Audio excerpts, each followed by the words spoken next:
नमस्कार। आज हम ओशो के विचारों की गहराइयों में उतर रहे हैं, खास तौर पे अतीत और भविष्य से मुक्ति के इस विषय पर। हमारे स्रोत हैं अतीत और भविष्य से मुक्ति, ओशो का आत्मज्ञान से लिए गए कुछ अंश।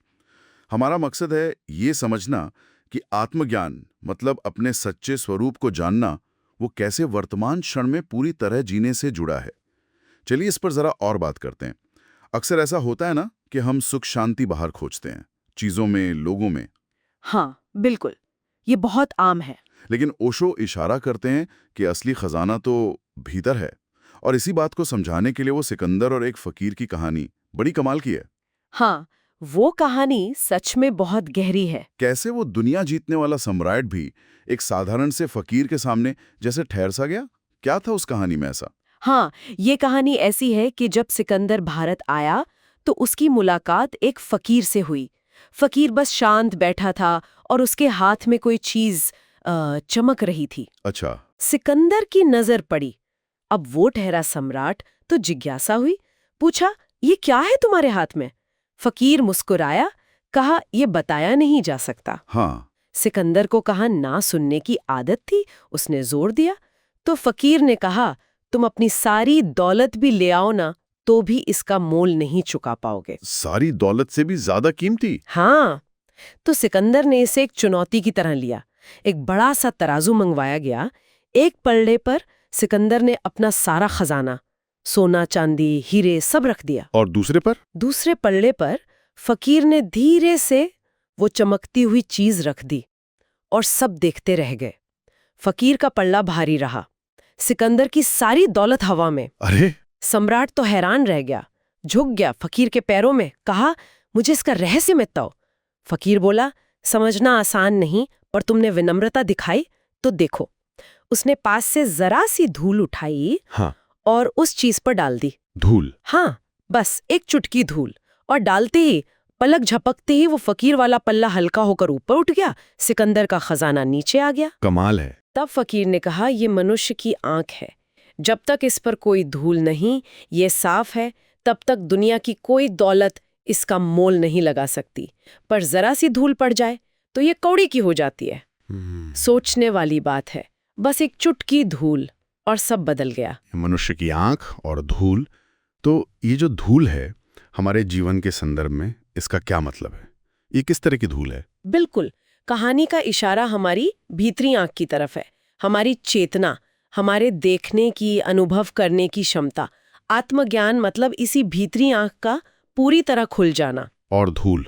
और वो धूल, ओशो कहते हैं, ये धूल और कुछ नहीं, हमारे अपने ही विचार हैं, हमारी यादें हैं, भविष्य की योजनाएं, कल्पनाएं, हमारी इच्छाएं, हमारी भागदौड़। अच्छा। ना कुछ चलता रहता है ना, वो भी अगले पल क्या करना है, इसकी उधेड़ बुन।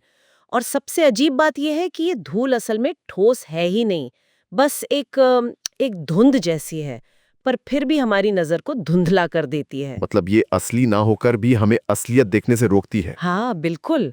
और इसे ओशो एक और तरह से समझाते हैं। जैसे आसमान में बादल होते हैं ना, वो सूरज को ढक लेते हैं। सूरज तो है, अपनी जगह चमक रहा है, पर बादल हमें उसे देखने नहीं देते। सही। फिर जैसे ही हवा चलती है, बादल हटते हैं और सूरज फिर साफ दिखने लगता है। आत्मज्ञान भी कुछ ऐसा ही है। वो कुछ नया पाना नहीं है, वो तो हमारा स्वभाव है, हमारा अपना भीतरी सूरज। बस ये जो बादल है ना, विचारों के, इच्छाओं के, यादों के, इनको हटाने की कला है। और ये बादल हम खुद ही बनाते हैं ना, अनजाने में। हाँ, एक तरह से हम खुद ही अपने चारों ओर ये धुंध बुनते रहते हैं। और इन बादलों में शायद दो सबसे बड़े बादल हैं, एक तो अतीत की यादें और दूसरा भविष्य की चिंताएं या कल्पनाएं। बिल्कुल सही। हम या तो गुजरे हुए कल की राख ढोते फिरते हैं, क्या हुआ था, क्यों हुआ, कैसा लगा था, उन सब में उलझे रहते हैं। या फिर आने वाले कल के सपने देखते हैं, ऐसा हो जाए, वैसा मिल जाए, जो अभी है ही नहीं। और होता क्या है? होता ये है कि ये दोनों अतीत और भविष्य, जो असल में है ही नहीं, वो चक्की के दो पार्ट बन जाते हैं। चक्की के पार्ट? हाँ, एक पार्ट अतीत का जो मर चुका है, दूसरा पार्ट भविष्य का जो अभी पैदा ही नहीं हुआ।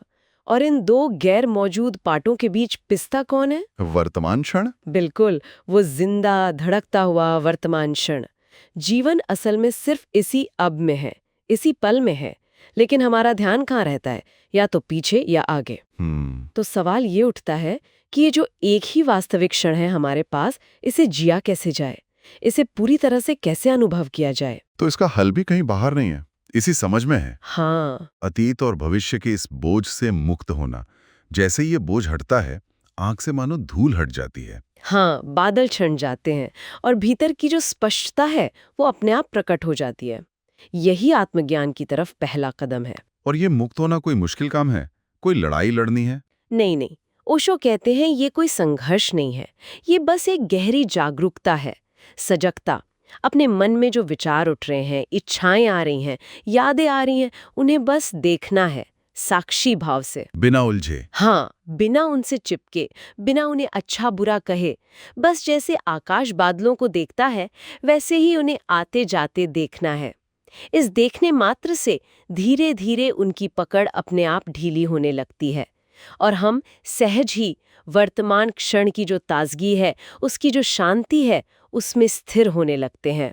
तो इस पूरी चर्चा का सार यही निकलता है कि सच्ची स्वतंत्रता, सच्ची शांति, वो न तो गुजरे हुए कल में है, न आने वाले कल में। बिल्कुल नहीं। वो तो बस इसी पल में है, पूरी तरह से सजगता के साथ मौजूद रहने में, अपने भीतर के सूरज को बिना किसी बादल के पूरी तरह चमकने देने में। हाँ, और जाते जाते सुनने वालों के लिए एक छोटा सा विचार छोड़ जाते हैं। क्या अभी इसी वक्त आप अपने मन पर छाई हुई किसी एक खास अतीत की याद को या भविष्य की चिंता को पहचान सकते हैं? बस उसे पहचानिए और एक पल के लिए, बस एक पल के लिए उसे छोड़ने का, उसे जाने देने का इरादा कीजिए। देखिए, क्या वर्तमान की उपस्थिति का, उस ठहराव का एक हल्का सा भी एहसास होता है? जरा सोचिएगा इस पर।